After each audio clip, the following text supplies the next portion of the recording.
Happy Mushoku Mondays, everybody. Welcome back to yet another Mushoku Tensei Jobless Reincarnation novel series. We are on Jobless Oblige Part 3 of, I'm guessing, 5. It's feeling like we're going through an act every single Mushoku Monday, and I think there's 5 total acts, I believe. I don't know. I don't want to dig too much into it, but I'm figuring we'll probably be a 5-part at this point, and then I guess at that point we'll go on to, I don't know, Roxy Gets Serious? I know there's something else people really badly want me to get to, but I think next one is, I think it's supposed to be Roxy Gets Serious. We'll see. We'll see when we get there. I'm just trolling people at this point. But welcome, chat. Welcome to the premiere. Thank you guys so much for dropping by for the premiere. Everybody that drops by later on for the VOD, I really appreciate you guys as well, but I greatly appreciate you guys' support, all your kind words. That gets me through this entire journey through Mushoku Tensei, all of us going through this journey together. It's been absolutely fantastic. And yes, like usual, greatly appreciate it. Sports channel monetarily through Patreon, tips, links, super thanks, memberships, all that stuff. Thank you. Last week we had, during the live stream, I had Hey the Yellow Flash drop in, give a big super. Thank you so much for your support. Spud Monkey with a super and 15 months at this point. Thank you. Royce Moist with a whole bunch of supers. Even he's trying to help out with the goal. And he gave a super, and it didn't change the goal. And I'm like, oh, that's right, because it's expired at this point. But thanks anyways. Thank you so much. Soundwave with a super, and we have Lunarian with a bunch of gifted memberships. Thank you guys so much. You guys are so fantastic. Cannot express that enough. But yes, with that said, I don't think I really have anything to really cover from last week. I think it was a really solid Mushoku Monday. We're going to go into Moon Knight defeated. The mysterious mask appears. Are we going to go in the whole thing with, like, Batman and Robin? Or, like, Videl? Are we going to introduce Videl? Going to have a female character that shows up and helps him out? We'll see.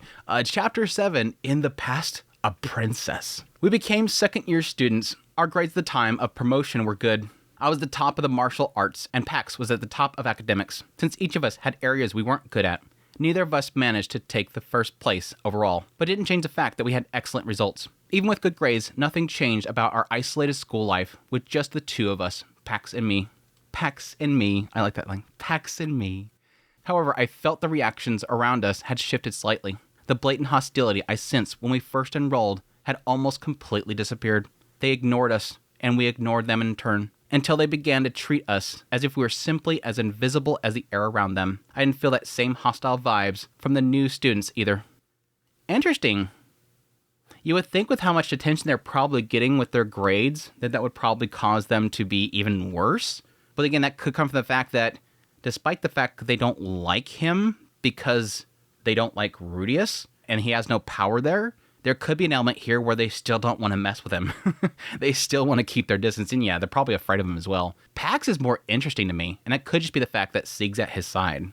Or maybe we had gotten, or Randolph's in the shadow killing people.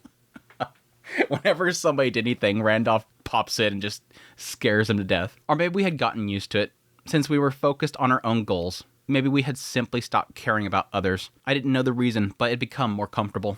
Except for one issue that came up. It happened one day, a little while after we'd become second years. A single female student approached me. She was a beautiful girl with long, fluffy blonde hair. When she reached me, she gave me a graceful bow. I've been watching you from afar for some time. With those words, she began to introduce herself. It's gonna be one of Ariel's kids? She said she was the daughter of the king of the Osprey Kingdom, a true princess, and that she was the same year as me. Apparently, when she had first enrolled, her mother had told her to get along with me, but because of my hair color, my large physique, and the trouble I had caused from getting into fights right after enrolling, I seemed terrifying to her, so she avoided any contact. Well, there's the proof right there that Ariel has given up on Otis, because again, that was my question mark. I'm like, well, you would think that at least Ariel right now would be, pursuing him, and in turn probably giving him some sort of shielding, because she'd be wanting to go after him, giving up on Otis. But then we found out that Otis was still at the school at this moment, and we knew that she wasn't going to give up at that point. There was still that element there that she was still going to be going after him. But this is proof right here that she's kind of moved on. That was more interesting because I kind of want to go back to recall. I don't remember them saying at what point Ariel started having kids. I guess technically that lines up because, again, Siga is one of the later kids to kind of be born before, Lily and Chris. Recently, though, she had seen how diligently I studied and how calm my expression often was, and she decided to change her opinion of me. She apologized for avoiding me based on their first impression alone. From now on, she had hoped that we get to know each other better. I wonder if Pax is going to end up falling for her. Question mark. Because perhaps we might end up getting married someday. She said all of this unilaterally. She apologized, bowed again without waiting for my response, and left. Marriage. That word surprised me, but it also made sense. Well, at least she's trying, and that's the sucky thing for her, is that she's pretty much being pushed into this, that they have to get together. So she doesn't really have a choice here, but at least it shows that she seemed to have at least changed her impression of him. My father is a man of great power. Naturally, he has also built a close relationship with the king of the Asura Kingdom, the largest nation in the world. The king of Asura apparently wishes to form a closer bond with my father, or perhaps it's my father who desires that. Again, none of the cases where it feels like the kids seem to get the wrong impression of him. Either way, when such a relationship exists, it's only natural for talks of marrying their children to each other to arise. The first candidate was my older brother. My brother, Otis, had red hair common to the Asura Kingdom, and a dignified face that strongly resembled our red-haired mother. There apparently had been talk of arranging a marriage between him and the Asura princess. But in the end, my brother found someone else and got married as soon as he came of age. Thus, that arrangement was scrapped. Yep. Aisha snagged him up. Aisha snagged him up. My father forgave him, but I remember my first older sister, Lucy, being furious, saying he had betrayed father's expectations. Lucy, you're nasty. But again, she was like winning that role. Like she was like perfectly, happy with the idea of taking that role. And it honestly felt like Otis would be like, here, take it. It's fine. I can see her being upset because she in her mind believed that was his role. And he failed that role, even though it wasn't ever his role. Otis is the only one that dad has something set up for him. And you should cherish that. I didn't think of it as betrayal. But seeing my sister's displeasure made me feel like my brother's actions weren't entirely right either. Well, putting that aside, it is so crazy how these kids are so manipulated by their own misunderstandings. Well, putting that aside, if my brother was out of the picture, the next target was naturally me, the second son. It seemed our family wanted to provide a son, while the royal family wanted to provide a daughter, for political reasons. My father never said anything to me directly. He never told me who I should marry or who I shouldn't. But it seemed her mother had been telling her to pursue that idea. That must have been why she came to speak with me. Still, being told about marriage like that left me bewildered. At least he seems to get the idea that dad never really said that was an expectation. But it seems like she has that expectation. I think she's a good girl, Pax said, seeing my confusion. Even though she ignored me because of my hair color, that wasn't the real issue. She didn't dislike you because of the impression from your green hair. She was just scared. Was I really that scary? Yeah, at the time of our enrollment, you were pretty scary. Even from my perspective, Pax said, shrugging playfully. But it was true. Back then, it must have been frightening. Interesting to have Pax finally reveal the fact that he was there too, and that he had the same feeling as everybody else. I like that honesty. He's still trying to jest with his friend here, but at least he's being honest here that, yeah, I was in the room too. And yeah, that was kind of terrifying. Out of nowhere, there's a green-haired kid in the middle of the thing, and it's like, oh my gosh, it's a subvert! But it was true. Back then, I must have been frightening, even if I wasn't aware of it. I had been using my father's influence as a shield, talking about wanting to be an ally of justice while resorting to violence. Oh, he's talking about later on then as well. Yeah, because he'd be strutting around, acting as justice, using his fists. He's violent. It was only natural that I seemed incomprehensible and terrifying. Normally, she would have kept ignoring you, but instead, she approached you. She could have waited until the engagement was finalized without ever interacting with you. And she didn't even need to mention the possibility of marriage. She is an honest girl. Cool, yeah, I can see that. Again, my assumption is that Ariel would want her to pursue him to win his heart over because she'd probably know more than anybody that Ruiz isn't going to force it. So if you can get your daughter to win his heart over, that's the better option. Ruiz is not going to force Sig to do this. You got to get your girl to win him over. When he put it that way, it felt like he had a point. People like us, whose parents hold power, will eventually have to marry someone. So naturally, we want to marry someone decent, right? Yeah. Pax's voice carried a faint tone of melancholy. Wait, Pax, did you have a fiancé too? Yeah, apparently I do. I've never seen her face, though. She avoids me completely.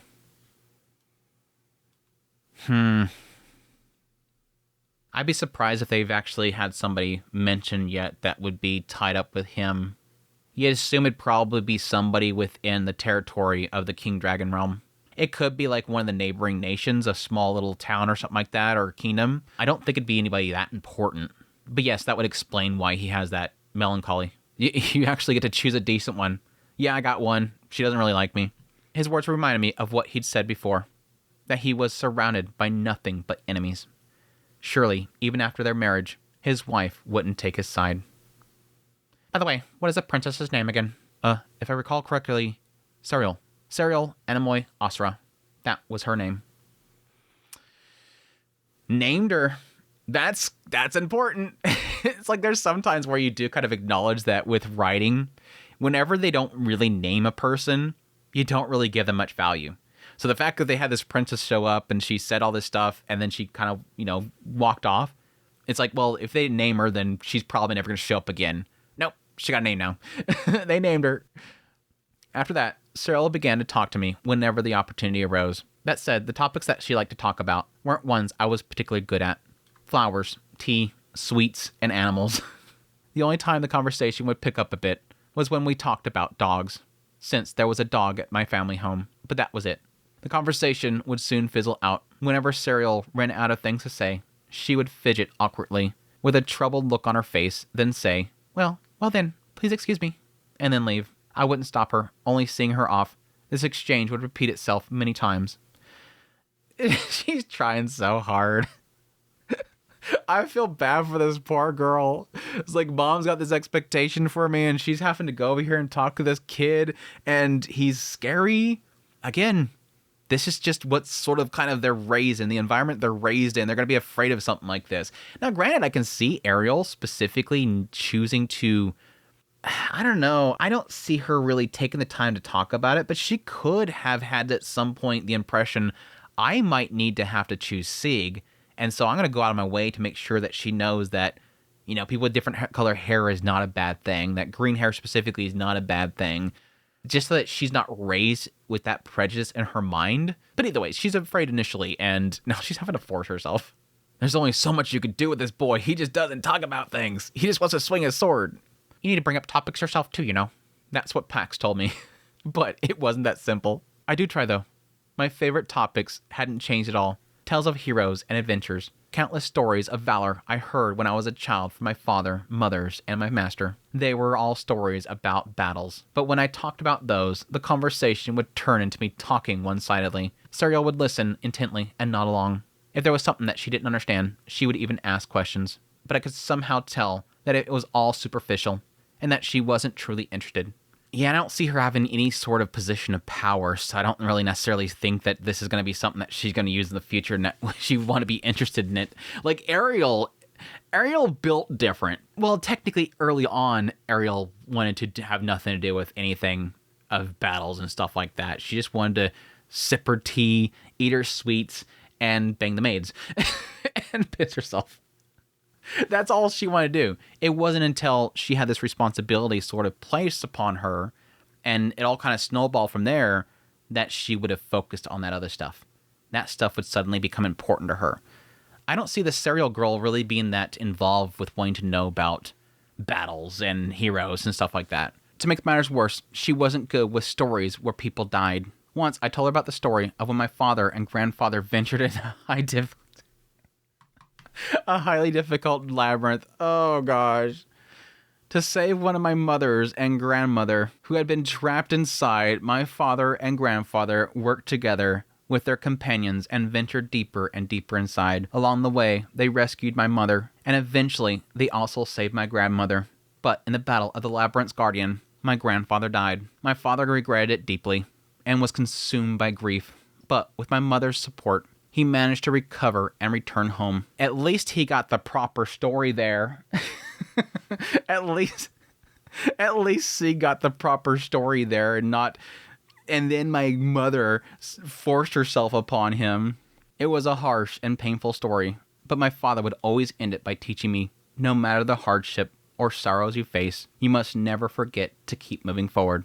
It was a good story. But when I got to the part where my grandfather died, Serial made a terribly sad face and said, "I'm sorry, I can't listen to this anymore," and left. Oh my gosh. Going back though, I'd like that ending the story of Volume 12. It's the Volume 12 story. Ending that volume story with, no matter the hardship or sorrows you face, you must never forget to keep moving forward. And that's important there because what happened to Rudius after he lost his father? After he lost Paul, what happened? He stopped. He just stopped. He started to wither away, sitting there, broken. He didn't move forward. He completely forgot that he's got a wife and a child at home. He's got to go home to his wife and child. They're about to be born. Child's about to be born. You got to go back there. You got to get back there. No. None of that mattered. He was paused. Like his brain, like his entire life is just paused right there. And he was just wilting away. And it wasn't until Roxy came in there and kind of gave him that little push. He finally like just wakes up and go, "Oh crap, what did I do? Oh God, what are we doing?" It's like suddenly the next morning he has that clarity, and then suddenly he starts to remember, I gotta get home and crap. You must never forget to keep moving forward. You gotta get back home. Family's there. Don't sit still. She would always stop listening right at the saddest part, never hearing the ending. If you stop there, then of course the story just ends on a sad note. I was certain Serial and I weren't compatible, but it wasn't like she was a bad person, just that we didn't match. I think the fact that you two have so much different, that makes it special. You have to be open to the stuff. It's really good to have different hobbies and likes. I think there needs to be a little bit of a blend there, but you have to have interest in each other. You have to have desire to want to learn more. He has to have a desire to want to see about flowers and learn about tea and sweets and animals. She's got to have a desire to want to learn about history and heroes and fighting and all that kind of stuff. You have to have a door open there. If not, then it's not going to work. Still, I couldn't say I wanted to marry her. Maybe if we could somehow find a topic we both genuinely enjoyed, our relationship might progress. But since we couldn't find one, we were stuck. It was frustrating. Yeah, just gotta look for it. I mean, if I could think off the top of my head, based on what they've already kind of addressed so far, I can see it just basically being about the history of the kingdom itself. There's probably a good chance that Serial has some sort of knowledge or information about the kingdom that he would probably want to know about.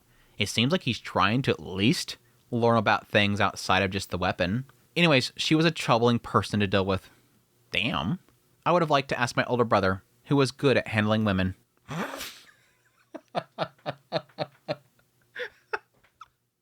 What? What? What? Sig?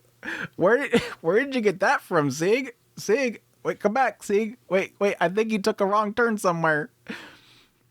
Who was good at handling women for advice, but he had already graduated and started helping with our father's work. My outstanding brother had graduated top of the class at the Royal Academy, but apparently he was so busy at work that he kept being overwhelmed. It didn't feel right to take up his precious time just to ask for advice.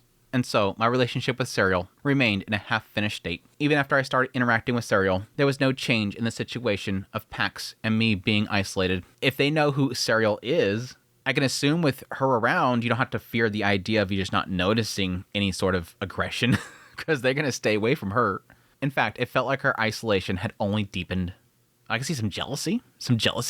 There were some students who didn't like the fact that I was getting closer to Serial. Specifically, boys from prestigious families whose families might even arrange a marriage proposal with Serial. As soon as I began interacting with Serial, they completely changed their attitude and began harassing me. There's like the opposite of what I was saying earlier. They're not going to get anywhere near them, and oh, nope, they're getting worse. However, that didn't last long. Serial's group of followers stepped in. Being a princess, Serial had many followers. They were the daughters of prestigious families, upper nobility of the Osram royal family. They were always by Serial's side, affirming everything she did and said. I guess I can see that. Serial was like a flower blooming at the center, constantly smiling brightly amongst them. From afar, it was easy to believe that Serial herself probably couldn't tell the difference between flattery and sincerity, as she was always surrounded by smiles. I guess that would explain why she feels like she's so, focused on the things that she likes, doesn't really have to worry about too much stuff outside of that, and again, would be very sheltered to the point that she would not be okay with listening to tragic stories. Like, she can't take it because she hasn't really experienced much or really kind of been exposed to much. But yeah, going back a little bit there, I'm very curious, again, because I was assuming that with Ariel's power, a lot of people would be afraid of interacting with him if Serial is pursuing him. This is gonna be no secret. People know exactly why Serial is going after Sig. And if that's the case, they know full damn well you're not getting that. You're not getting Serial. If Ariel has chosen him, that's who they're going after. Yeah, you can try to have one of your boys or whatever, win her over, and hopefully she can talk her mother into it and changing her mind. But if that's the choice there, you're not going to get in there. But instead, they're kind of shifting it to being just like Serial's little pack there of girls are the ones that are resolving the harassment. That seems odd. I mean, I can see possibly them getting people away from them, but stopping the harassment? ? I don't know how that would work. Unless it's just really kind of shifting the tides. When the girls are surrounding Serial and somebody is causing a problem, their gazes, their little pack there is going to stare somebody down. No. They're all high-position women, and they all have potential futures. You don't want to make these girls angry. These flowers never approached us directly. Instead, they created a rule. The only one allowed to talk to them is Lady Serial. Anyone who approached us, no matter who they were, would become the target of the followers' attacks. That's Ariel. Never mind. That's Ariel. That's Ariel. This ain't these girls just doing this. This is Ariel. She set up this group. Go back to Ariel when she was with Sylphie and the rest of them. She had her own little group there. She had her guard that was around her. They were constantly taking on her appearance, disguising themselves as her in order to protect her, creating a shield around her. Ariel created the same thing for Serial, I bet. She probably created the same thing for her. This is probably a group of guards, and they're keeping everybody around her straight. No doubt. Because I don't see Serial creating this, because she seems too sheltered, and I don't really necessarily see this group of girls just being so in love with how beautiful she is, or how nice she is, or the fact that she's a princess, and they're all going to shield her. Typically, when you have something like that, it requires the person in the middle to be very manipulative, and I haven't gotten the impression that's Serial. I can see this group, again, being created by her mother. Anyone who approached us, no matter who they were, would become the target of the followers' attacks. Even if they were from a family prestigious enough to potentially arrange a marriage with Serial, it didn't matter. The families of the girls in Serial's entourage were also powerful, and there were many of them, so sheer numbers gave them strength. Well, I guess the other side of it could be that these girls are wanting to get in very favorable with her because they want power. This is the nobles playing games. They know Serial is a route to having power. But I don't know, with how much they've emphasized the idea of how Sig is being outed, despite the fact that his father's not there, yet having this group be so willing to get in chummy with this girl who is going to be married with that same Sig, it's gotta be Ariel. It's gotta be Ariel. Of course, it wasn't out of a sense of justice or to protect us. It was probably because they didn't want their revered Serial to be seen with associating with lowly boys like us, as it would tarnish their own image. That's a stretch. That seems like a stretch.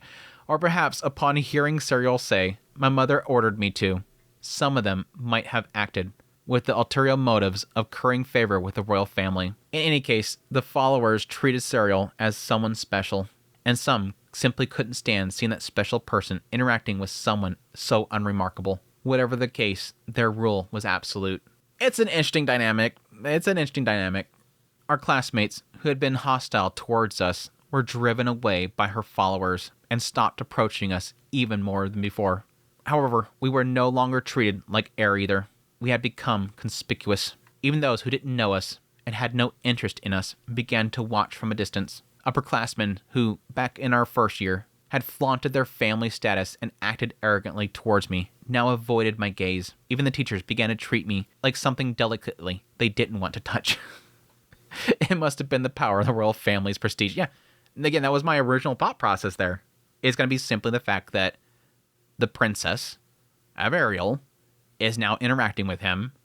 Stay away from her. Stay away from him. Whether that was a good thing or a bad thing, I couldn't tell, nor did I care. Either way, the situation hadn't really changed all that much from before. The only thing that troubled me was what to do about my relationship with Serial. How should I interact with her? That was my only source of worry. I'm surprised how much Refugin is giving into this character. Again, like I mentioned earlier, I thought that she was going to be like a throwaway character. She shows up, apologizes, then bows and walks away. I'm like, okay, we'll probably not ever see her again. And they named her, and I'm like, okay, never mind. She's going to be important. And now we're literally spending most of this entire chapter on her. Like, who is this girl going to end up being? Is this going to literally be a possible love interest for him? Unless, again, Pax swoops in. I have this feeling that Pax might, but I'll see. The engagement isn't even past the stage of being possible yet, right? Then just treat her like a normal friend. W, Pax. W, Pax. Chill out, bro. That's what Pax said. But Serial was far removed from the kind of woman I knew. I'd never seen a woman so frail. That is true. I didn't even think about that. I didn't think about that. Technically, who all does Sig really interact with? I mean, this is one of those little problems with having too many jumps. You don't really see the in-betweens. But yes, technically, when he was in the Grey Rat household, he's been surrounded by Lucy, who could beat the crap out of him. You had Lotta, who could beat the crap out of him. And then I guess he technically had his little sisters that were much more frail. I can see Lily, and especially Chris, being much more frail, but not somebody his age. But this is a boy that's been around probably girls when he was in the previous school. He wasn't shunned when he was at his previous school. Here he's shunned. Back there he was. And I'm sure he said that he was popular. Like, he was popular with the girls. So he's been around frail girls that probably wanted to talk to him back there. It's a little bit of a jump. It's a jump that kind of leaves a gap there. I've never seen a woman so frail. She looked like she might break at the slightest touch. The closest comparison would be my younger sister, Chris.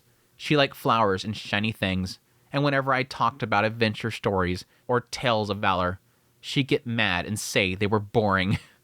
Serial didn't get angry, though. The furthest thing from Serial would be my second older sister, Lotta. She was rough, lived carelessly, and was always either slacking off or thinking about how to tease someone. Yet, strangely enough, we got along well. If Serial had been more like Lotta, I wouldn't have agonized over it this much. Lotta's just that good. Lotta is just that cool. I'll try to do that. That was what I said. But my relationship with Serial didn't improve. Her followers didn't approve of me treating her like just a normal friend. And she herself seemed to be hoping for a relationship beyond that. Even so, the incompatibility between us didn't change, and our half-hearted relationship remained unchanged. However, there was no denying that Serial had entered the school life that had once only been Pax and me. The appearance of a cute girl added a faint blossom to what had been a gray, colorless school life. I may have been isolated, but that didn't mean I disliked girls. Because of things like the possibility of engagement, or her being a princess, I couldn't honestly express it. But I did have the desire to get closer to a cute girl.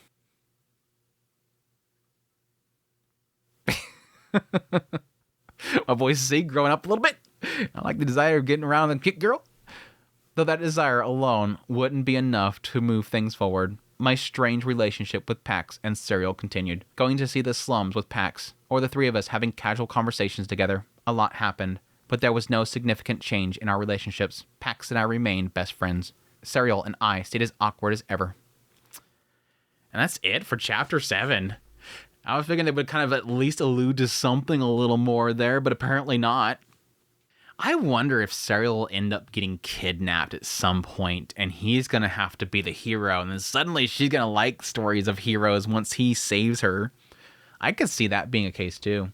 There's a side of me that kind of believes it's going to be Pax is going to get more in relationship with her, or at least she's going to have interest in him, and then he's going to go to the wayside. Because we obviously see in the future, Sig's alone. It's not as if he has to immediately marry her or anything like that, but the assumption is that things don't work out with Sig and her because Sig's alone, and he's back at the Grey Rat house after, finishing school.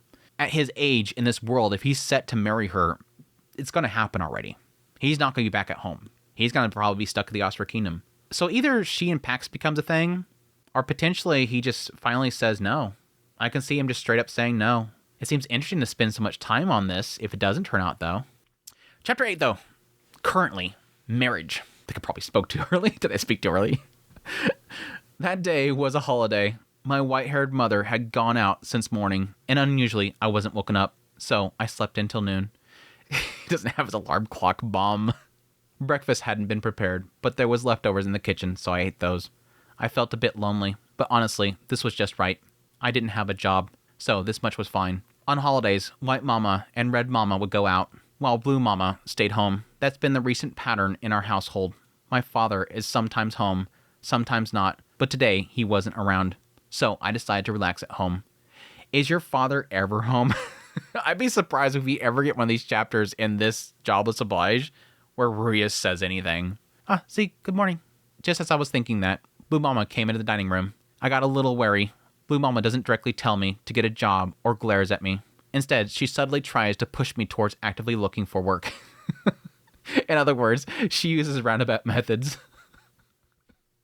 It's like the other ones are like very forceful and very direct, and she's just kind of like sneak attack. By the way, Sig, there's something I'd like you to look at. What is it? Just wait a moment, okay? Blue Mama quickly went back to her room. I wondered what tactics she was going to try today. After a while, she returned holding a large sack of square boards. Maybe today, instead of making me work, she wanted me to help her with something. If that were the case, I'd be more than happy to oblige. Jobless oblige? You're wanting to joblessly oblige? Sorry. I may be unemployed, but I never refuse a favor. Please, take a look at these. Saying that, Mother began lining up the boards in front of me. The boards were covered in fabric, and on the fabrics were drawings. Portraits of women.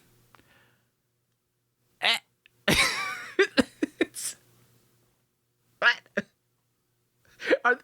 Did the rest of them sign up Roxy to have to take a bunch of marriage proposals to him? Like, nobody else is going to do this? Like, okay, I'll handle it. Y'all go on, do your stuff. I'll handle it. Every single one was of a woman. All of them were quite young, around 20 years old or so. What are these? That one is Merida, the second daughter of the Terrell family, from the King of Renoa. The one next to her is Benor, the third daughter of the Unapane family. My gosh, these names. What about this one? That's Ugrete, the fifth daughter of the Duke of the Duchy of Bashrant. Since our family is close to the Zenova store, Bashrant wants to establish a connection with us. In fact, there's even a marriage proposal for Lily from a prince. A marriage proposal. So these are marriage proposals. I was thinking maybe there might be some odd thing here, like some oddity, like you assume it's that, but then ends up being like this. No, marriage proposals. Even before hearing that word, I'd already guessed as much from the lineup of women's portraits. This time, her approach seemed a bit different from usual. So, what do you think? They're all beauties, aren't they? Well, yeah, they're beautiful, but or you prefer the cute type over the beautiful? If so, maybe this one here. Hey, Blue Mama, look at this girl, Krishna of the Lot family. Not only is she cute, but she also has a big chest. Speaking of chest, this girl here is also good. Roko from the Tarson family. It's like a grocery list. She's about my height, but her chest is big. And at your height, if you look down, you'll surely see some cleavage. Mama. At my words, Mother froze in place. I have no interest in getting married. Why not? They're all from noble families. So you wouldn't have to do any actual work, you know? I'm not dumb enough to be fooled by that. Becoming a noble means tons of responsibilities. Attending ceremonies would be mandatory. And when time comes, fighting for the king would also be an obligation. If I marry as a child of the Grey Rat family, negotiation with families connected to Grey Rats will become my job. At least the dude's got a lot of foresight there. I mean, that was sort of what Paul was going through for a very brief moment. And again, what ended up being sort of the expectation for Otis in the end, or at least what he felt the expectation was, and what he ended up kind of fulfilling. Sort of what I was thinking he was going to go into. This idea of actually where Rudius was avoiding nobility, Otis would actually get entrenched in nobility and get the Grey Rat family put in there in a proper place and establish something there. This boy knows full well you don't just go, I'm a noble now, time to relax. Nope. You're going to have a territory in a lot of cases given to you, and you're going to have expectations for that territory, having an army for that territory, having guard for that territory, building it up, having riches, not getting double-crossed by another territory. All that stuff is all there. And I hate the idea of having to bend my sense of justice because of such obligations. If I got married, I would have to work for my spouse's family, for a family I neither love nor care about, just for their sake. If it were the Regret family, that would be one thing, but I guess this is pretty much confirming that Serial's not a thing. If Roxy's sitting here providing other options for him, I'm guessing that's not a thing. I mean, he could still end up going back there and deciding, oh yeah, never mind, I do like her or whatever. Well, I suppose that's true. Sig, you're already a full-grown adult now. I guess I was treating you a bit too much like a child just now. But Sig, precisely because you're a proper adult, I think it's about time you found someone. When you find someone you love and you want to work hard for, whether it's a job or not, those things stop mattering as much. It's purpose. I get it. It's purpose. Now, granted, this coming from Roxy. How long did it take before Roxy found someone? And again, Sig and her, they're long-lived races. I mean, he's got some elf in him. These two, you have that long-lived aspect, but like Roxy, you took a long time too. Come on, but she's probably doing this because she's trying to be that distance assistant here, knowing that everybody else is nagging him. She's trying to swoop in here and try to handle it her own way. Everybody else is daily, every single day. Red Mama and White Mama are nagging at him, and now finally that's the day off for them, and now she's on duty. She's going to try her own way. And she feels the best way to kind of convey that is saying something I agree with. As much as some people may feel that they don't want to get into a relationship or anything like that, or they feel like they can't because they don't have the means to, you sort of find those means when you have that sort of put in front of you. You now have something to basically push yourself to the limit because you want to acquire it or to nourish it in some way.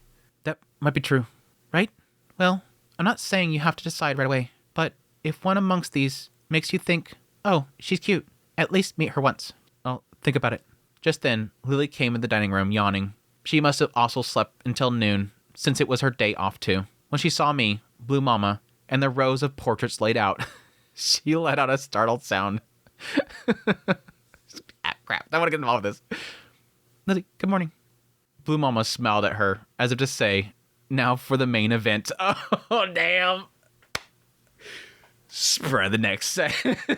Spread the next set. Oh, man. Of course, I have some for you, too. No, I don't need them. Just run. Oh, come on. At least take a look. They're all very understandable people who said they'd be fine with you continuing your work. Lily ran off, and Lily ran off, and Blue Mama chased after her, leaving the dining room. Like, Lily is so, focused on things and just doing this here. This is the one time, full on alert mode. Get the hell out of here. Fight or flight. Flight has taken. Oh my god, dude. Lily had been receiving marriage proposals for quite some time now. She was a talented woman working at the Zenova store. Her work had been recognized in many places, but as parents, they must have many concerns about her future. If left alone, Lily gave off the impression that before anyone realized it, she might get caught by a slave trader. It was probably a parent's instinct to want to marry her off, not only to someone dependable, but to someone who would watch over her. I understood that feeling very well. Just gotta have Sig watch over her every day until she finally gets married. Because he's never gonna get married. Shouldn't let us marriage talk come before mine? That girl will find someone eventually. I can tell. That's definitely a lie. I heard those voices coming from upstairs. By the way, no marriage proposal ever came for Lotta. When I was attending the Hospital Academy, it seemed quite a few proposals had come for her, but none of them have ever led to marriage. There wasn't a single hero bold enough to marry my mischievous and nap-loving older sister. It is so funny how, this is a lot of all the, at least the children's for sure. A lot of all the children, that's the character that I see the most art for. People love Lotta. And so it's so funny to have, Refugian obviously write the character as being somebody that nobody likes. There's no appeal to anybody. I mean, that happened for Roxy too. Everybody loves Roxy, yet it seems like the writing tries to paint her as being unappealing. I think there is an aspect that people like that, the unappealing, when something is designated as being unappealing, but yet there's beauty there to sort of gravitate to it more because it's being branded as unappealing. Perhaps because of that, even Blue Mama had given up on her. She's like, yeah, she's going to be like me. She's going to be like me. Something might happen eventually, but she's me. Still, you really got a lot of these. It's impressive. The portraits were all of remarkably beautiful girls. Since they were made for marriage negotiations, they were probably beautified to some extent, but I can tell she had chosen girls she thought I might like. Aside from the ones that she explained, I didn't know their names or family backgrounds, but surely they were all daughters of good houses. If I married one, I could probably live a lazy life every day. And you can continue to be your little jobless hero. You can continue to be your little jobless hero. Sure, with becoming a nobleman's son-in-law, there would be work, but I probably have enough standing to refuse most of it. Of course, the reason I remained unemployed wasn't simply because I wanted to slack off. It was because this was a temporary guise of an ally of justice.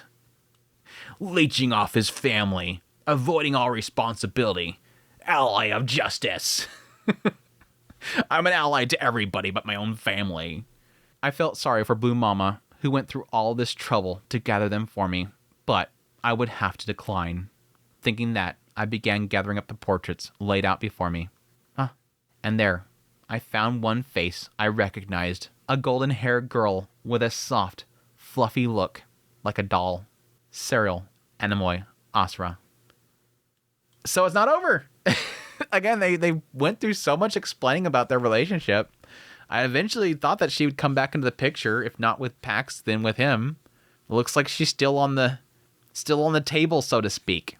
I guess it's more interesting because they should know full well that they had connected back at the school and that there had been some sort of choice around him getting with her, that if they didn't seem to click back then, Serial probably was going to get shipped off to somebody else. I don't see Ariel keeping Serial sitting around waiting for Sieg. Now, this could all be like within a year since he left the academy. I don't think they mentioned in this chapter how long it's been. It's sort of leaving it a little bit vague. Serial Anemoi Asura. She had been my classmate back when I attended the Asura Royal Academy. Her features were beautiful, but thanks to her slightly shy, bashful smile, the word cute suited her much better. As I looked at the picture, I could clearly picture the expression she must have had while sitting before the artist, as expected of someone skilled enough to paint the portraits of the Asura Royal family. The artist's ability was exceptional, but even amongst all these portraits, she stood out the most. Boy, go get her! Go get her! Go get her, boy! Oh my gosh, dude. I stacked her portrait together with the others. Boy. Come on. Come on, boy. I mean, they implied they spend quite a bit of time together and were friends. Not as if, like, it's going to stand out because he knows her. He knows more about her than any of these other girls that were in the other portraits. The other ones are all pictures with one line attached to them that Roxy gave. This girl is somebody that, you know, he has a connection with. That's like if Pax's picture was amongst all of them. He would stand out too. Not that he wants a relationship with Pax, that Pax stands out because he understands Pax. Pax is more than the picture. Still, boy, go get him. Noon. As usual, I wandered around town. The weather was clear. For this region, it was rare to see a cloudless blue sky.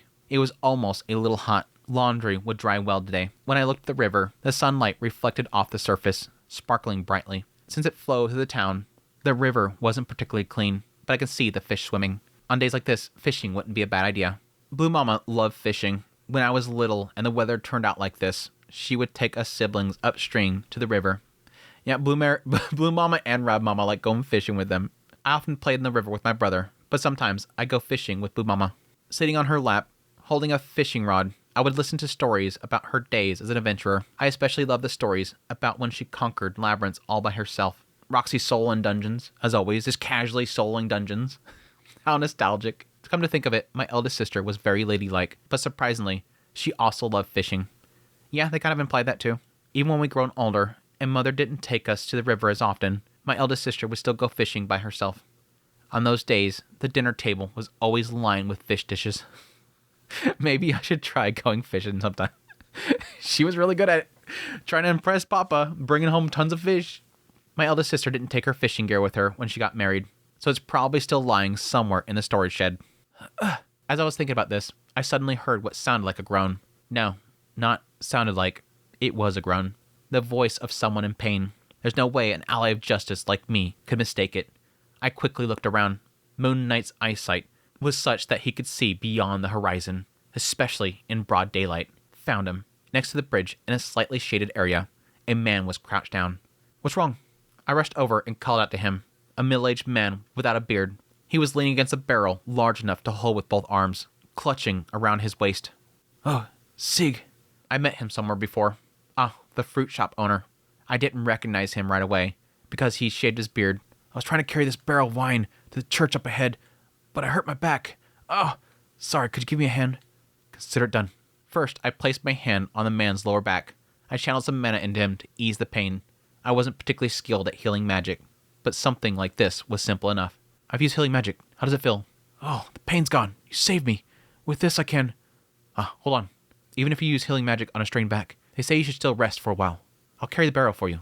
Really? I'll take you up on that. I lifted the barrel and tucked it under one arm. Got it. OP. It was quite heavy. Way too much for one person to drink alone. Carry alone? Drink? Wait, I read that and I went to go read the next line. I'm like, wait, is that supposed to be carry alone or drink alone? Way too much for one person to drink alone. I guess it's a lot in it, but it's quite heavy. Way too much for one person to drink alone. You would think it'd be carry alone. Anyways, what are you going to do with this much wine? Glad you asked. Today's my daughter's wedding. Congratulations. Thanks. Though I can't stand that her partner's the son of the liquor seller. As we chatted, the church came into view. What does that have to do with anything? He just must not like the guy. I'm like, what does that have to do with anything? As we chatted, the church came into view. There was a crowd gathering there. A carriage was parked out front, and people were unloading items into the building. Hey, Boris! As we got closer, a man emerged from the crowd, a bearded man, the liquor seller himself. With a grin on his face, he approached us. Well, you were so fired up saying, I'll carry the wine barrels for the feast myself, but now you've gotten Sig to helping you out. Can't be helped. I threw out my back along the way. Your back? Ha ha ha ha. You hurt your back after being so fired up. What an idiot. Shut it.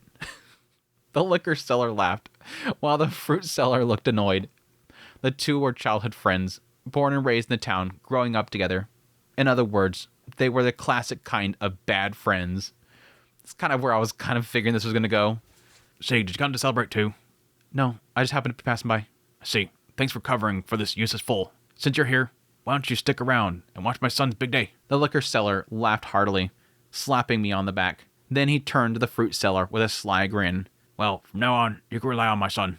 He's my second boy, but he's great at carrying alcohol barrels. I'll gladly do that. After all, starting today, he'll be my son too. Aww, so you get to see sort of like this connection of two families. Aww, Sig gets to see what happens when families come together through marriage. So the fruit seller's daughter and the liquor seller's son, huh? I thought their kids were still pretty young, but that must have been back before I went to the Royal Academy. It had been many years since then. At some point, they'd grown up, reached adulthood, and now decided to marry. Time really flies. Well, when you strain your back, you should take it easy for a day. You just sit back and watch. The liquor seller flexed his arm with confident grin. Then he reached for one of the boxes, filled with fruit loaded on the carriage. For now, I'll take care of these. You go to the back and handle that lighter stuff. Ugh. For a minute here, I thought it was going to be like one of those aw, he's just like a big papa bear. He's actually really nice. Again, they're bad friends. They just like to bicker with each other all the time. They always hate each other guts. They're always bickering and fighting. But if things went down, these two would be the first people to show up. It's like the whole joke about the funeral. 10 years after your death, this is the guy that's still standing at your grave on that anniversary. This is the guy. This is the true bro. But no, it just turns into him. He's trying to show off just like he was, and he hurt himself too. I kind of knew that was coming though. For now, I'll take care of these. You go back and handle the lighter stuff. Ugh. But as he tried to lift, he let out a groan, clutching his back and collapsing like a frog. Hey, good old, don't tell me. Ha. You hurt your back too. After laughing like that, now you're gonna do the same thing. Damn it, I'm not used to carrying fruit. I went over to the liquor seller, who was drenched in cold sweat, and casted healing magic on him. Thanks, Sig. Times like these make you appreciate how convenient healing magic is. The liquor seller, still on all fours and clutching his back, said that, even with healing magic, it was best to rest for a while afterwards. You bastard, you're laughing. But what are we going to do about all this stuff? If we can't move, Seek's gonna help. if we can't move, it might not make it to the ceremony in time. The fruit seller stopped laughing, and his face went pale. The two of them exchanged awkward looks, then turned to me. Hey, Seek, could you give us a hand? Of course. I agreed without hesitation. Helping out with things like this was also part of an ally of justice's job. Dorky. I'm thinking after all this crap, he's going to end up getting married before the end of this entire act. There's so much emphasis on marriage, but I think there's a part of this that is about Sig and anxieties of the future. That's obviously been a significant portion of a lot of Jobless Oblige so far, has been the anxieties of a child raising up in a family of, powerful people and achieving a lot of great things and living in that shadow and wanting to be the same thing, and then it all coming to, well, he feels like a failure, but he still is pursuing it. After that, the wedding was carried off without a hitch. Both the bride and the groom were younger than me, standing side by side at the ceremony. They kept sneaking glances at each other. Their cheeks blushed in youthful innocence. Just from the scene alone, it was obvious how deeply they loved each other, and I couldn't help but smile naturally. Once the ceremony was over, the reception began. This was a local custom around here, not one from the miller's religion. There, people could eat and drink to their heart's content, loudly celebrating the couple's new beginning, a flawless, blissful wedding and feast. That was probably thanks to me carrying the barrels of wine in place of the fathers. Not that I wanted to brag about it or anything. The two fathers, with strained backs, were extremely grateful and invited me to stay and eat as thanks, but I declined. After all, an ally of justice doesn't act for a reward. Once they've done what they need to be done, they make their gallant exit. That's what an ally of justice does. Now then, what should I do? The time was evening. I had no clear destination, and my steps were hesitant. Maybe I should head over to Lada's place. Yeah, let's do that. I'll get her to feed me. Gosh, LH. You could have got some food right there as a reward for helping them out, but I'm going to make Lada have to feed me. Having decided that, I headed towards the Magic University. By now, I felt as at home there as at my own house. I went inside, climbed the stairs, and made my way to Lada's laboratory. But the door was locked. It was rare for her to lock it. She only did so when she was going out, which meant she was probably out somewhere. How unusual. Ah, Professor, do you know where Lada is? I asked the teacher, who happened to be passing by. She not in her lab? If so, I have no idea. There's no way anyone could know. The only person in the school who might know where she's gone is Professor Roxy. Yeah, figured as much. Roxy, that was the name of Blue Mama. And today, my mother was off work, which meant no one knew where Lada had gone. Yeah, it kind of implied, 2 chapters ago that Lada wasn't even here in town. But again, I don't know when the time any of this stuff lines up anymore. It doesn't tell you. I mean, it's obvious that we had the very early stages. We had school life, and then we have, adulthood now. And they're kind of jumping back between school life and adulthood. And we always have a sense of, it's a continuous timeline when it comes to school, but I don't know when adulthood. Which meant no one knew where Lada had gone. There wasn't a single person who could track the whereabouts of the elusive Lada. With my plan falling through, I held my empty, growling stomach and considered where to go next. The tavern I sometimes used to gather information wasn't open yet. My father probably wouldn't be home today either, so I could head back to the house and sneak something from the kitchen. Or if I went back to the church now, I could probably grab some leftover fruit. But if I was going to do that, I might as well have just attended the wedding from the start. I knew both the daughter and the son, and I did intend to celebrate them, so it wouldn't have counted as a reward. No, but as an ally of justice, would that really be appropriate? Such a dork, dude. Suddenly, I heard the sound of someone crying. I'm very sensitive to the sound of people crying, precisely because I'm an ally of justice. I perked up my justice ears. Justice ears? Oh my gosh, justice ears. And searched for the source of the sobs. And then, at the bottom of the stairs, in a shadowed spot, I found a girl. A girl, though she was probably right around adulthood, or just about to reach it. Around 15 years old, I guess. Most likely human. What's wrong? Huh? When I called out to her, she turned to me with a startled expression. She was a pretty girl with flax-colored hair. It's nothing. Oh, sorry. I'm not a suspicious person. I'm Sig. Sighart Celadon Greyrat. The Greyrat family? In times like these, the name Greyrat comes in handy. It's a name people trust, even if my own reputation might bring that trust down a notch. It's sturdy enough to not waver due to that. Why are you crying? Oh, well, it's okay. I won't tell anyone. I might even be able to help you. Even just talking about it might make you feel better. I wasn't lying. If it was a problem I could solve, I was more than ready to lend a hand. I've been strong since I was a kid, so I've got plenty of strength to spare. This girl hesitated for a moment, but then began to speak haltingly. I'm getting married tomorrow.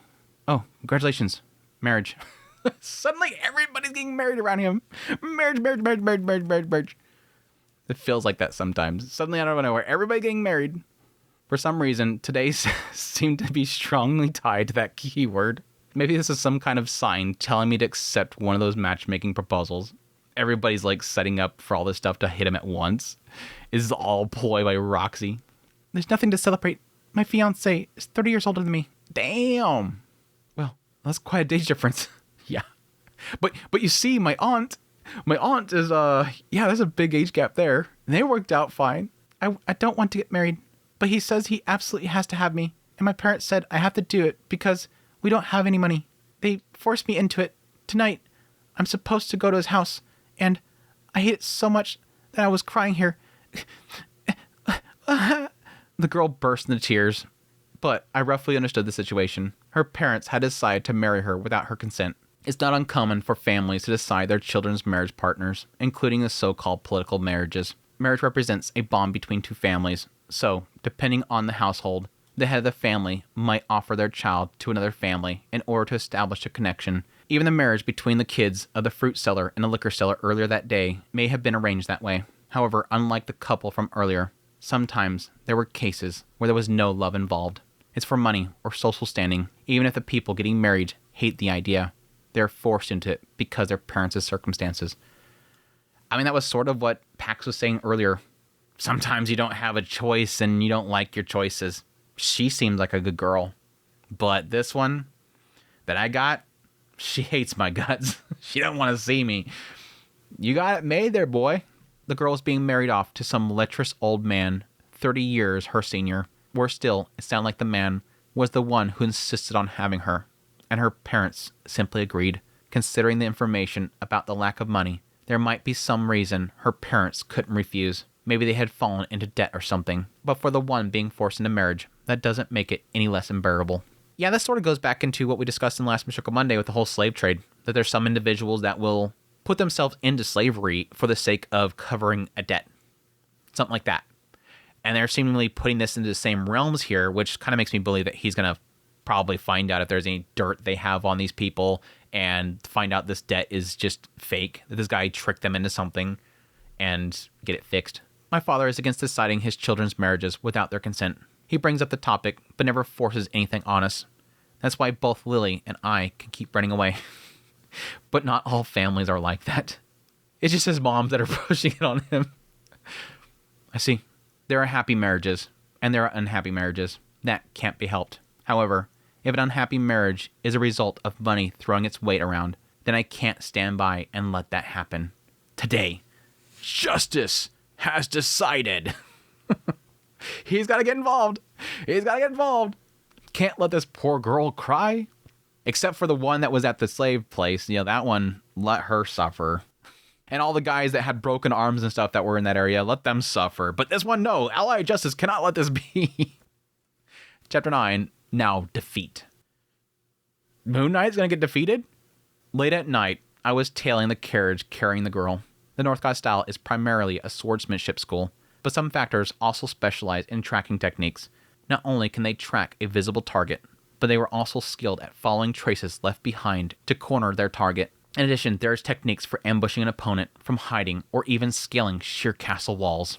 Unfortunately, those techniques belong to a different factor than my master's, but my master stands at the pinnacle of the Northgard style. He had, of course, mastered them as well.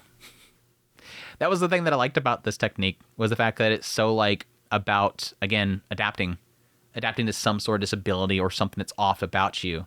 And so it's just pretty much anything goes. I like it. I heard that in the past, my master despised the techniques from the rival factions. But after his battle with my father, his outlook changed, and he gladly taught them to me. Anyways, the carriage took a route that circled wildly around the Magic University and eventually arrived at a large noble estate. It was a huge mansion. With a house this big, there's a chance its owner might even have ties with my father. Thinking that, I decided to temporarily leave the carriage and infiltrate the estate. The place was heavily guarded, A house this size must have many valuables inside worth stealing. However, I had infiltration techniques of the Northcott style. Why a school of swordsmanship had such skills is a mystery. But since I had trained in both tracking and infiltration together, slipping inside was no problem for me. It's the ninja style. They have all the ninjas in there. Damn ninjas. How nostalgic. Back then, my master took me to all sorts of places to sneak into. Noble manors, trading company offices, and even a mercenary corps armories. In the end, I even negotiated cooperation with the Renoan Knights and slipped through their strict security during a VIP security detail. Incidentally, the place in this town with the strictest security was the Magic University's girls' dormitory. Stupid. What a stupid joke. What a stupid joke. Moving on. It was protected by the Rudo Mercenary Corps, my father's private soldiers, and inside the beast folk and demon girls had formed a vigilante group to patrol it. Okay, jokes, move on. Though the girls weren't professionals, the beast folk had keen noses, and amongst the demons were those who could identify people through methods different from normal senses. Students gathered here.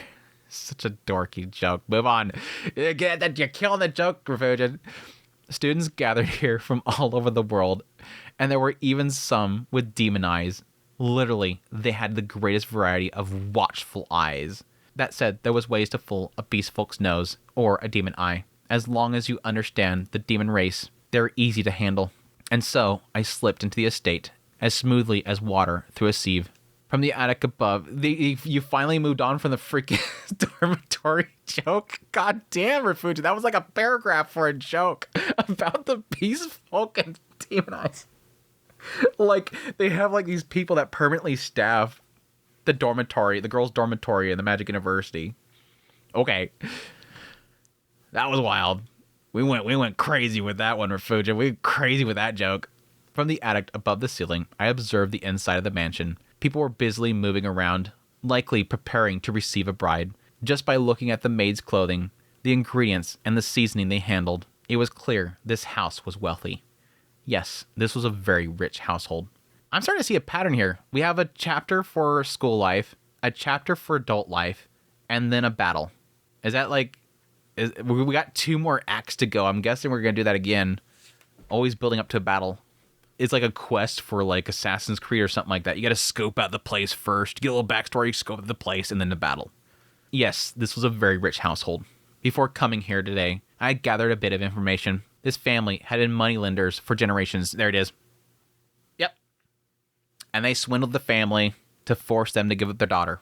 It's where it's going. That's how he's going to be able to get her out of it. Even before the city was established, they had been lending to the Magic Guild and the Magic Tool workshops, and recently, they amassed a vast fortune. Currently, they are amongst the 5 richest households in the Renoa Kingdom. The head of this wealthy family was both a gourmet and a lustful man. He lends money to poor nobles or merchants in financial trouble. As collateral, he takes their daughters as brides. His methods were cunning. He never asks for the eldest daughter. Instead, he suggests the second or third daughter. And after much hesitation, the family head reluctantly agrees, saying, if that's the case. After all, the landlords are impoverished nobles. Marrying off the second or third daughters would be extremely difficult. If at least a rich noble is willing to take them in, those daughters might have a happier future. That kind of excuse makes it palatable. On the surface, there's nothing illegal or wrong about it. He isn't violating any laws. It could even be seen as extending a helping hand to an acquaintance in need. There are plenty of marriages like that in this world. However, this man has already taken 7 wives through this method, as if he were collecting women. In other words, he's a villain. Sieg has made a judgment. He, as a hero, has made his judgment. I found him in his bedroom. It was immediately obvious that he was a master of the house. He looked to be his 40s or 50s. A massive, obese body. His height and width almost the same. He looked exactly like a stereotypical corrupt aristocrat from a storybook, right down to the last detail. There was no mistaking it. Judging someone by their appearances isn't what an ally of justice would do. However, the fact remains that in the northern lands, where food is expensive, only the wealthiest can grow that fat. And according to the information I gather, this man had no sons. There were other men in the house, but only the master could afford to live such an indolent, luxurious lifestyle and grow this fat. If this turned out to be wrong, I might stop believing in the concept of money altogether.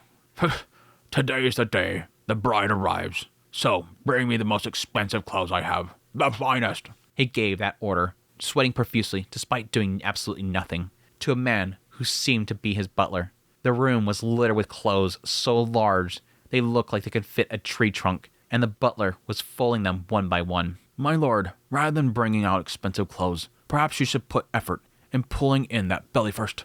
I'll have you fired, you cur. Even so, no matter how costly the clothes, I doubt they'll make much difference. Damn, this butler throwing shade. Listen well. I'll say it again. Today's the bride arrives. She may be a bride taken as collateral for that, but a bride is still a bride. Today's the day we celebrate her arrival in the household, and we must entertain her properly.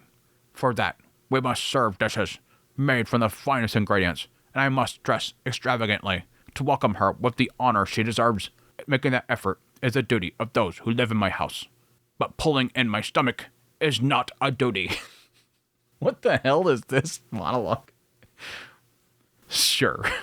The pompous words he spoke were surprisingly rather sincere.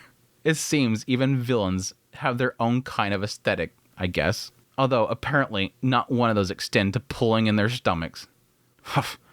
Even so, I'm looking forward to it. This time, the bride is particularly young and beautiful too. With that innocence, she must surely be untouched. Make sure to lace tonight's meal with plenty of aphrodisiacs. You plan to use drugs?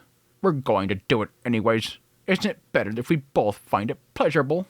Okay, we're gonna start just piling on the disturbing nastiness on this guy so that Sig can beat the crap out of him. Though I wonder if he'll continue to question it. Has he made the judgment call yet? I couldn't stand to listen anymore. It seemed this man did indeed have his own aesthetic, but he saw that girl as nothing more than an outlet for his lust. He wasn't thinking of welcoming her in as a new family member. It was as if he was merely purchasing a new horse, regarding her purely as a tool. Yeah, he doesn't seem too nice. And then it suddenly occurred to me, perhaps if I had gone to Serial's place, I would have been treated the same way. Even if Serial herself wouldn't treat me like that, those around her surely would have. That's why I hate the idea of getting married. What? Where? Whoa, Sig!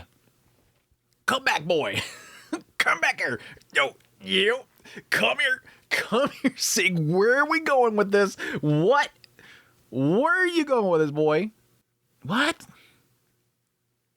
Seeing Serial as being like in this position of power and wealth in the royal family, and if he went along with this whole thing, he would just be brought in there as a tool. I mean, I get the tool thing, but what? Where are we? There's no love there, basically. There's no love there, so he's just being brought in as a tool of the bond of the families. But again, he's already acknowledged that there's other situations where it seems like that's perfectly fine and it works out they're happy and in love. And he's only seen like one case where it's absolutely disgusting in this situation. It's like, oh, I guess it could turn out like that too. What are we doing, Zig? Back here, boy. Well, that doesn't matter right now. It's about time I made a move. And I can technically see it again, the anxieties of the idea of locking yourself in with somebody in a relationship and that being like sort of difficult to get back out of. No, that's it. You've made the vows. Which they haven't really got too much into like divorces and stuff in this story. So, well, that doesn't matter right now. It's about time I made my move. That's enough. I raised my voice, letting it boom throughout the room. The fat noble and the butler both looked around wildly, startled by the sudden shout. You pig bastard over there! You lustful villain! Though your crimes may be hidden from the light of the sun, they can't escape the gaze of the moon! Pig bastard. At those words, the butler gave his master a dubious look. The fat noble pursed his lips, feigning innocence as he exchanged glances with the butler. My lord, what exactly have you done? There are too many possibilities for me to know, though perhaps this is aimed at you instead. If someone saw the two of us standing together and called me a pig bastard, I would very much like to meet that person, for he must have an incredibly peculiar sense of sight. What is this stupid chapter, dude? Huh, that's a different reaction than usual. He seemed oddly composed. Oh well, whatever. Pow! I kicked through the ceiling boards, spinning as I descended, and landed atop the high shelf in the room. Then I struck a pose. The fat noble stared blankly, while the butler crouched low, clearly on guard. This butler looked like he might be quite skilled. "Who are you? Who hired you?" The fat noble had been stunned for a moment, but quickly regained his composure and spoke as though this was nothing unusual. From that line, it was clear he must be targeted by assassins regularly. Still, I appreciate him asking. I thought maybe I wouldn't get to say it this time. "Me? I am the knight of the silver moon, shining in the dark night." To his question, I declared with another dramatic pose. "The ally of justice, Moon Knight, at your service." The butler glanced at the fat noble with bewildered expression. Why does everyone make that face whenever I announce my name? But surprisingly, the fat noble gave a small sound of admiration. Whoa! Rare indeed. So, in other words, your employer must be the peace-loving mood itself, perhaps? So you have no intention of giving your real name or your employer's identity? Said the butler. But I did give my name. Oh well. Refugio, you're such a dork, dude. Refugio is such a dork. He's such a dork. Dork writer. Dork. "Villain, I will not permit marriage founded solely on money and lust in my beloved city." So you oppose this marriage, which means you must be an enemy of her family, or perhaps the girl's secret lover. Or perhaps my lord's enemy, the butler added. "I don't think there's a villain with more fewer enemies than myself." "But you are a villain after all," the butler pointed out. "I see. You are indeed a so-called ally of justice. Listen, intruder, I'll give you a chance. Leave now, and I will overlook this. If you dare lay a hand on me, you will only regret it." A strangely nonsensical attempt to persuade me, but as an ally of justice, I would never heed the words of evil. "Enough talk! Here I come!" Such a dorky little routine. I leapt from the shelf. At the same moment, the butler drew two thin, short daggers, one from his chest and one from his waist. He placed himself between me and the fat noble, adopting a defensive stance. From his earlier demeanor and his swift movements now, it was clear this was no mere butler. He was acting as both a butler and a bodyguard. I can feel considerable skill from him, but justice will not lose. "Ha! Moonlight punch! Secret technique flow. Whoa, whoa, whoa!" The sudden murmured words made me instinctively pull back my hand and take a step back. At the same time, the butler lunged forward. Even though I had moved back, pain shot through my thigh. There was a small amount of blood on the short sword in his right hand. Looking down at my thigh, I saw a shadow cut. I thought it was two daggers. They turned from daggers into swords. He's got a sword now. I mean, dagger is a short sword. Sort of. "Dodge that one. I should have coated the blade with poison." His muttered words sent a cold sweat down my back. I'd been had. Flow was a technique of the Water God style. It's the fundamental counterattack technique that forms the core of the Water God style.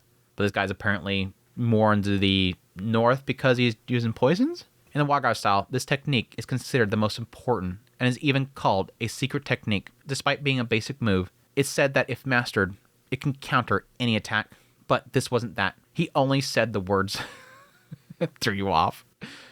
Feeling like a Randolph-ish kind of person. Feeling like a Randolph-ish kind of person. Tricking who he's facing into overthinking everything.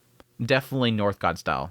He only said the words. By saying them aloud, he made me wary of counterattack and made me pull back. And as soon as I did, he closed the distance on me. "Don't kill him, Lars. Today is a day of celebration. I won't allow it to be sullied with blood. Capture him alive and make him reveal his employer. Once we know who hired him, we can handle the rest with money. However, this man is quite skilled. Capturing him alive will be difficult. It's rare for you to call someone skilled. If he's able to dodge my attack, then he's quite skilled."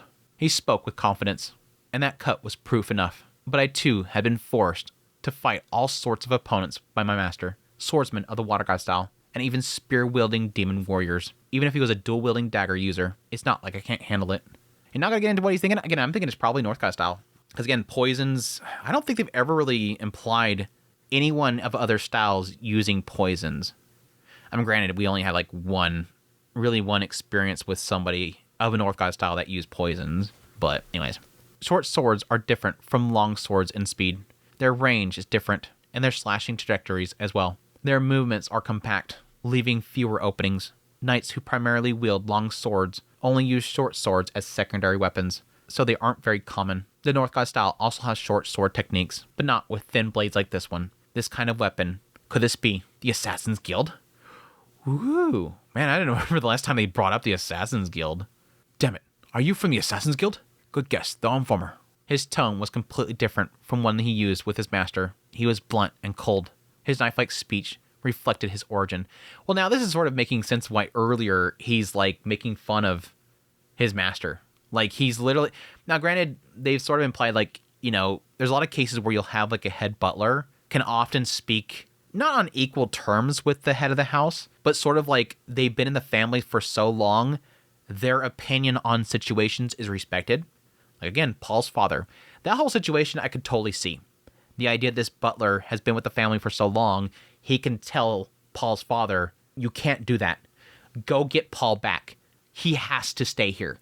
He's telling his master, no, you have to fix this.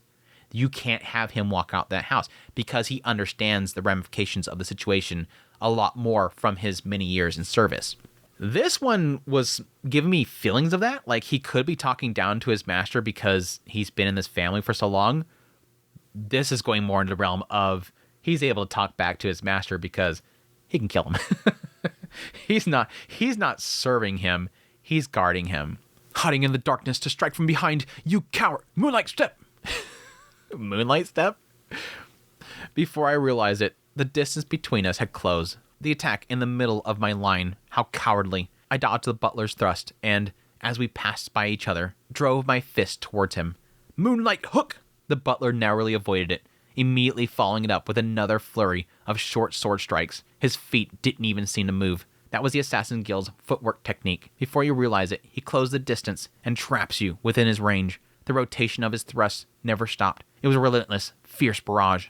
Moonlight step, moonlight stride, moonlight flip. But amongst the opponents I've fought before, there were even men from the Assassin Guild. Drawing on that experience, I managed to skillfully deflect his fierce assault. Moonlight, ugh! Still, I had no breathing room. Even when I slipped my punches between his short sword strikes, they didn't land. His control of range was masterful. He remained the exact distance where my fists couldn't reach, but his short swords could. My fists never connected, but his short swords grazed my body again and again, gradually cutting me up. If his blades had been coated with poison, I might already be unable to move. Part of this because I'm fighting barehanded, but this butler might actually possess power nearing the king class. Are we finally indicating sort of where Sieg is at right here? If he's nearing king, then he's at least saint tier. And if Sieg is fighting this guy and able to stand on his own with his fist, again, we got a reminder here, this entire time, and in every fight before this, every time we've seen Sieg fighting in these stories, he's using his fist. He's not drawing a sword or anything. He's punching people. And for him to be standing toe-to-toe with somebody that could be nearing king tier, where are we at with this boy? Where is this boy at in strength right here? Occasionally I use healing magic instead of attacking, so I had no lasting injuries, but I couldn't see a way to deal a decisive blow. Damn it, someone with your strength, why are you aiding a villain? I shouted while putting distance between us. It's rare for someone who once belonged to Assassin Guild to appear openly like this, and for someone of his level's skill, even more so. Such a person serving as a private bodyguard was almost unheard of. Ha! The bodyguard suddenly stopped with a puzzled look and glanced briefly at the fat noble. That's because that guy isn't actually such a bad guy after all. What? You wouldn't understand. Since you were following someone else's orders. I'm not taking orders from anyone. I'm an ally of justice. I act on my own free will. That's not how it looks to me. The butler's speed increased. His feet were no longer visible, and with a slithering, unsettling movement, the spinning daggers came flying. In an instant, my skin was cut open. Pain surged through me. Strong. The fat noble wasn't running. Maybe that was a sign of his trust in this guy. Moon. Damn. Moonlight. Ugh. I couldn't even shout out my special moves anymore. Little by little, I was being sliced up and driven into a corner of the room. Yeah, at this point, you're a little whole, like, having to shout your commands and everything you do is going to start getting you killed. Like, Rudius went out of his way to learn silent casting so that he didn't have to do the whole verbally saying things and casting and stuff.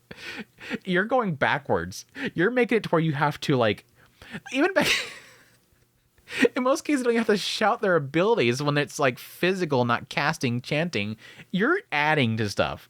Everybody else wants chantless casting and instant spells, and you're like, I want to add stuff to mine. Little by little, I was being sliced up and driven to a corner. My options were dwindling, and I could even feel myself being pushed to the brink. If I just had a sword, this would be easier. Die. The dagger closed in. Damn it, this wasn't an opponent I could beat cleanly. I judged so in an instant, and resolved myself to sacrifice my left hand. Northgard-style technique, pecking! The dagger severed my fingers in my left hand, but at the same time, my left hand crossed paths with the dagger.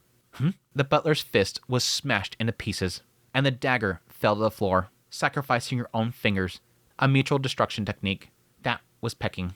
For an opponent who wasn't expecting a counter, in the instant that they thought they cut my fingers, they would suddenly feel their own fists shattered. Only someone deeply familiar with the Northgard style could remain calm in that situation. As a matter of fact, the butler's stance broke, exposing a completely unguarded body in a way he never did before. Okay, so they're implying that Northgard style, he's not Northgard style because he couldn't actually take on that? But interesting, yeah.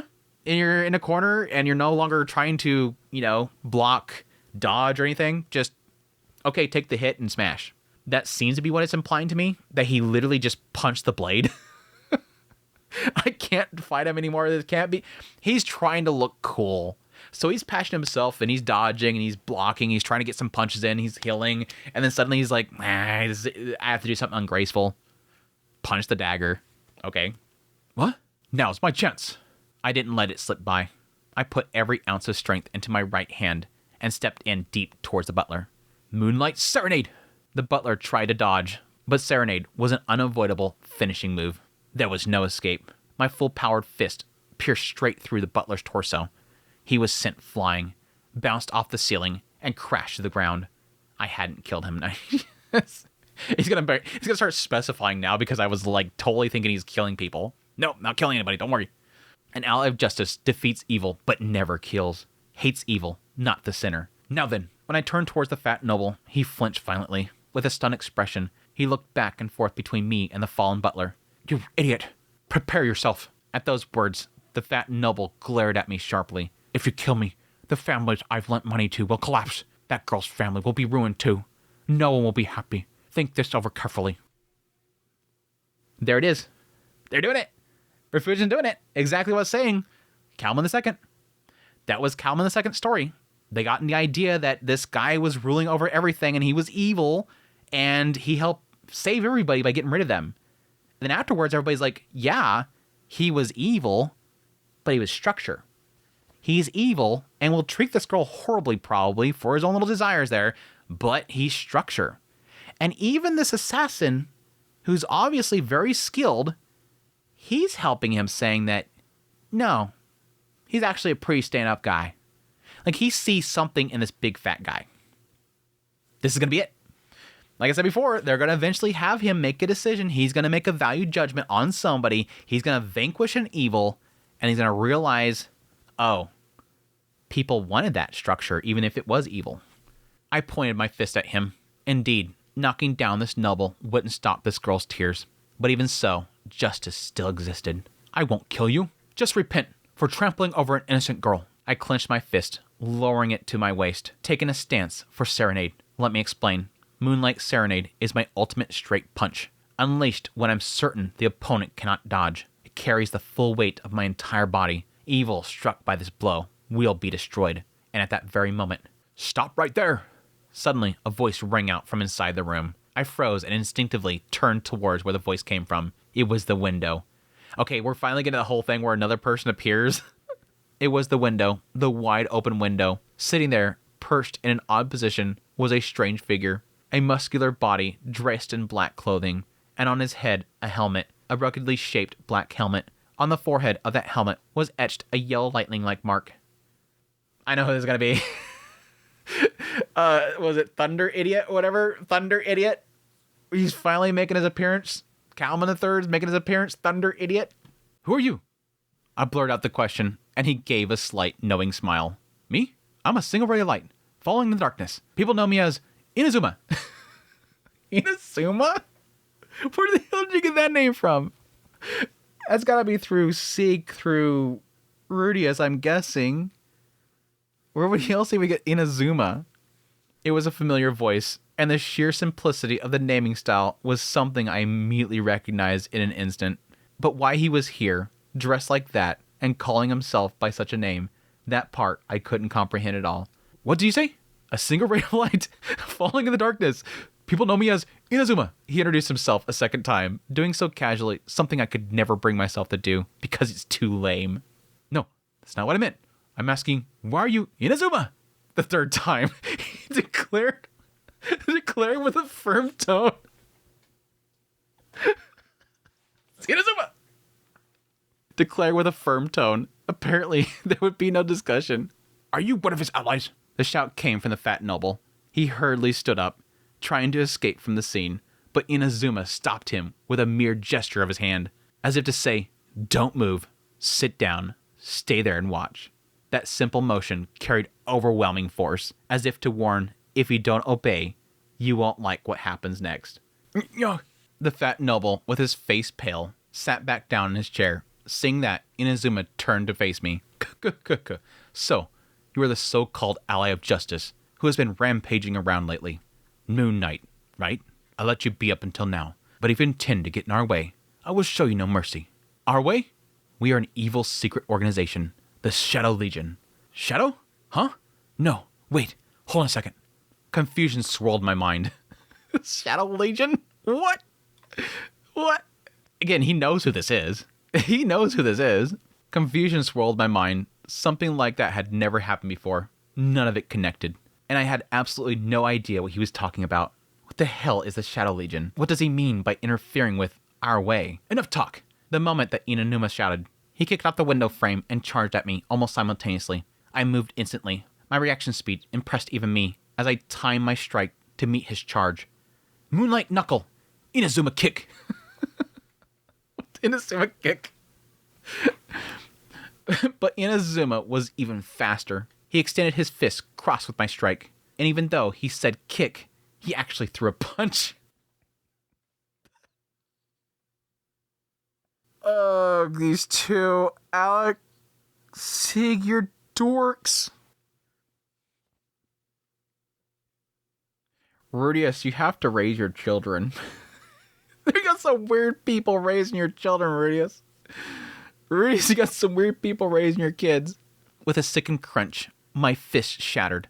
The already fingerless hand was further broken from the wrist, bending it at an unnatural angle. Agonizing pain shot through me. The pain itself was tolerable, but my full-powered punch had been destroyed, leaving my upper body wide open, and in my vision I saw Inazuma lowering his hips into a stance. Ha! Inazuma Kick! Inazuma Kick! Inazuma Punch! What the is he doing? Inazuma unleashed a 5-hit combo. 4 punches, 1 kick. I'm surprised he actually kept... No, he didn't. 4 punches, 1 kick. Inazuma Kick. Inazuma Kick. Inazuma... What is this? Each strike accurately hit a vital point. It's the point of like... I would say that he just doesn't know how to count, but he's saying it as he's doing it. Each strike accurately hit a vital point. I was sent flying, crashing into a thick brick wall, and the impact easily blew me through it, hurling me outside. For an instant, there was a feeling of weightlessness. Then I slammed into the ground from the second floor. Gah! Spitting blood, I immediately stood up. I casted healing magic over my entire body, readying myself for a follow-up attack, but no follow-up came. Puzzled, I looked up at the mansion, and there he was, peering out the window. Ha ha ha ha! Is that all you got? Moon Knight, you cannot defeat me. For today, I shall let you go. Come back when you prepare yourself. Ha ha ha ha ha ha ha! It was true. I couldn't win against him as I was now. No one understood that better than me. There was no way I could break past him to bring judgment upon that fat noble. To make matters worse, commotion had begun to stir around us. The guards, realizing the fat noble was in danger, had started moving to capture me. If I stayed any longer, I would be surrounded. Being outnumbered wasn't the issue. The bigger problem was the people surrounding me were just hired hands. In other words, they were ordinary citizens with no guilt or crime to their names. I couldn't just punch them. I fled the scene. As an ally of justice, it was my very first defeat. By the hands of your master? You got beat by your master on your first time. After that, I kept running. I dashed through the nobles district, sped through the marketplace, looped around the warehouse district, to shake off my potential pursuers, and only then return to my secret base. I removed my helmet and let out a breath. Then my eyes fell on my severed fingers. I walked to a wooden box in the corner of the secret base and took out a single piece of parchment from inside. A healing magic scroll. That bad? He processed him up that bad? I mean, I understand like you lose an entire limb, but you... I guess his healing magic isn't that high. A healing magic scroll. The highest healing magic I could cast was advanced level. Yeah, I guess he's still pretty low. But advanced spells couldn't restore lost parts. That's why I made these pre-made scrolls for situations like this. I pressed the scroll against my injury and poured mana into it, and before my eyes, the fingers began to grow back rapidly. Oh, they completely gone. Okay, that's what I figured. I like a severed, yeah, technically is gone. I was figuring that they were like, just like dilapidated and hanging on barely. You gotta pick them up as you go, dude. You gotta pick them up and when you run. It'd been a while since I last had to heal a wound like this. Back when I was training with my master, injuries like this were everyday thing. And then what surfaced in my mind was a masked man who had appeared at the very end, INAZUMA. Who the hell was he? Is something I didn't need to ask. I already knew his identity. North God style martial arts with even greater precision than mine. Movement and speed that surpassed even my own. Even if you scoured the entire world, there wouldn't be 10 people like that. On top of that, such a ridiculous and simple naming sense as INAZUMA. There was no mistake. His true identity was one of the Dragon God Orsted's subordinates and the colleague of my father, Rudius Greyrat, the head of the North God style, North God Kalman III. Alexander Ryback, my master, Shaku, Shaku. Like I said, the moment that it said the lightning thing on the head and him being this dork, I'm like, yeah, who else is going to be acting like a stupid superhero in this story than Alexander Ryback? North God Kalman III, they're both dorks. Question again is, why is he doing this? There's a side of me that thinks that he could potentially know who this guy is and know this guy's important. And again, that he's not that bad of a guy. Yeah, he's bad, again, because he's like, oh, I'm gonna bang her because she's so innocent. He could be just saying that stuff stupidly. But again, given a sense this guy that was an assassin thinks that there's something valuable about this guy, that he is good in some way, he kind of holds a lot of stuff together. I mean, similar to what the guy was saying just before, he was going to punch him. Yeah, a lot of people are going to be in really bad states if something happens to me. If I go down, a lot of people go down. Now, it's interesting because I think I remember them talking about, like, there being real estates built into the actual, like, government, the kingdom itself, back when Rudius was getting his house. But I don't remember the full details of all that stuff. I know that they were kind of implying that the system for real estate in this particular area was different than elsewhere, or at least interestingly described by Rudius himself. But yeah, why Alexander Ryback is even backing this guy is going to be the massive question mark. And I think it's probably going to be the fact that he knows through Orsted that this guy is important and caught on to the fact that Sieg was going to do this and had to stop him. Now, as to why he's acting like he's an opponent for him to get through, why wouldn't he just explain the situation to him? That's the question mark there. He could just be wanting to train Sieg a little more by playing into this. Wants to play the role as a villain just because he thinks it's going to be fun, but because they're all dorks. We'll see, though. Good set of chapters, though. This end part was just dorky as all get. I had a lot of fun reading this whole ending part right here, but obviously a lot of this, the more interesting parts of this segment, this act, is especially around, there's anxieties of Sieg. We're seemingly through this entire set of acts really getting into, Sieg becoming an adult and running through all the anxieties that one would face in becoming an adult. Having this early stage of your life where you have these dreams of becoming something special. I want to be a fireman. I want to be a police officer. I want to protect people. I want to be a soldier like Dad is. Go to the army like Dad did and protect the country. You have all these dreams and desires. And then when you get to you're in your teens, suddenly you have that awakening moment where you're like, whoa, guess not. Like me personally, when I was very young, I badly wanted to be a veterinarian. I mean, there was a side of me that really badly wanted to get in computers, but at some point I wanted to become a veterinarian. I really badly wanted to help animals.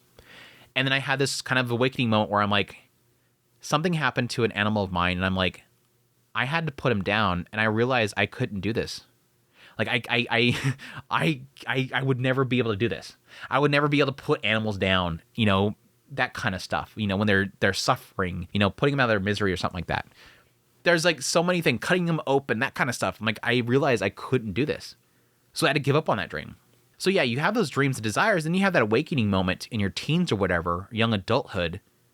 And he's running into those moments where he's changing his perspective on his life, but he wants to hold to it. So he's still holding on to it while people around him are trying to push him forward and get him to basically be an adult like everybody else. Adults do this. You should be doing this. Adults have jobs. You should have a job. We can't take care of you forever. You should be able to take care of yourself. Everybody gets married. Go get married. All these people are trying to tell him where his happiness should be. And that's a frustrating thing for anybody to go through, where you get to that point in your life where you're going, no, I like this thing, but everybody's telling you, no, you're supposed to do this. Everybody, when they're this age, does this. Everybody has this. Everybody does this. You'll find purpose with this. You should do this. No, I have purpose. I'm good. I have purpose. Sieg's going through that. People telling him how to be happy. People telling him how to be an adult. It's good stuff. I'm curious to see how, again, Ariel's daughter is going to play into any of this because it's putting so much emphasis on her. They spent quite a bit of time building her up, which does make me believe that she might end up getting with Sieg in the end. It's just, I don't remember if that was implied in the last volume of Mushoku Tensei. I'd have to go back and look. I think it was very vague with the younger kids and what they did. I mean, it was like, yeah, like Lily did the magic armor. That's it. Like, they didn't really get too much into their, like, details of their life. But anyway, cool stuff. Cool set of chapters. It was actually a very entertaining Mushoku Monday. Hope you guys enjoyed this Mushoku Monday. Hopefully I can bring a little bit of spice to the goofy moments of Sieg becoming Moon Knight. It's so dorky. But yes, next week we will get into Act 4, Final Battle, the Secret Organization, the Shadow Legion. Oh my gosh, there's like 3 subtitles to the act. Final Battle, Secret Organization, the Legion. Anyways, but yeah, we'll wait that next week. Looks like it could be a little bit fun, but we'll see. But until then, hey chat, hope you guys enjoy this Mushoku Monday. As always, thank you guys so much for dropping by for the premiere. Hey chat, make sure to hit the like button before you leave, even if you're a VOD watcher. Even you too, make sure to hit the like button before you leave. Hopefully you guys enjoy this video and everything. I greatly appreciate you guys' support, your kind words, all that stuff. It means a great deal to me. And yes, as per usual, anybody in the chat there, anybody watching this that supports the channel monetarily through Patreon, tips, links, super thanks, memberships, thank you, thank you, thank you. But until we return for the next Mushoku Monday, y'all take care.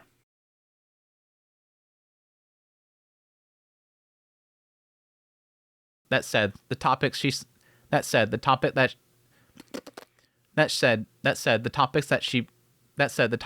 talked about, being a possibility yet, right? Then just treat it like a normal frame. The dagger severed.